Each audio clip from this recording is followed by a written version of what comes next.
You might recognize this set. This is the DMS set. This is a stack of hi-fi mans.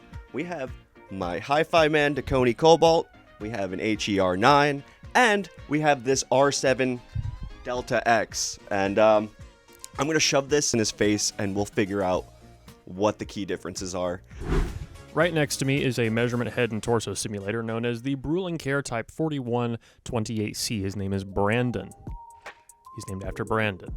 And behind me are the results of some headphones we measured. Now, we also measured this one, the Hifiman HER9, and I'm not going to show you the measurements of that one right now. Instead, we're going to look at these two. This is the Hifiman R7DX, not to be confused with the R7DX, and Dekoni Cobalt.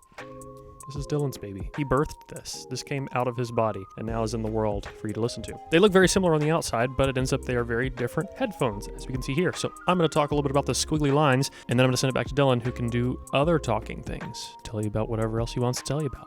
So what we're looking at here, the red graph is the Cobalt. The green is the Hifiman R7DX. The first thing that comes to mind is, of course, on the Cobalt, we see a little bit more treble energy. The R7DX, we see a little bit more low frequency energy, but the Cobalt is a lot more linear throughout the bass and mid-range. If you take this, I bet if I applied a 10 decibel slope to this, hold up, we're going to get really nerdy here for a second. I'll pretend this was here all along. I've added a gray line to this. That gray line is the average listener preference. Now, there's generally a window around this. It's kind of condensed a little bit closer to what you would see for like Harman target, things like that, very similar bass to treble balance. But if you notice that through most of the response, the Cobalt is a lot closer to that than the R7DX is, which is a good thing. It means more people are probably going to like the response of the Cobalt than they will the R7DX. You know what, if I turn off the R7DX, look at that. You're pretty dang close to that line. Like, all up until about right here, that's like pretty close on with it. Hey, that's pretty good. And the R7DX isn't super far off, but there's definitely a lot more kind of dips throughout the bass and mid-range. We took 31 measurements today.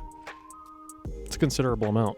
Thanks to DMS for the squiggly lines. Now, let's explore the Dekoni Hifiman Cobalt and see how it stands out from the Drop R7DX. While the R7DX sets the scene, the Cobalt takes it to a new level with its innovative Hifiman drivers. The secret sauce is in the carbon nano-coated diaphragm. These aren't just any transducers, they're a fresh approach to delivering sound, ensuring the Cobalt isn't just a rehash, but a whole new experience in audio quality.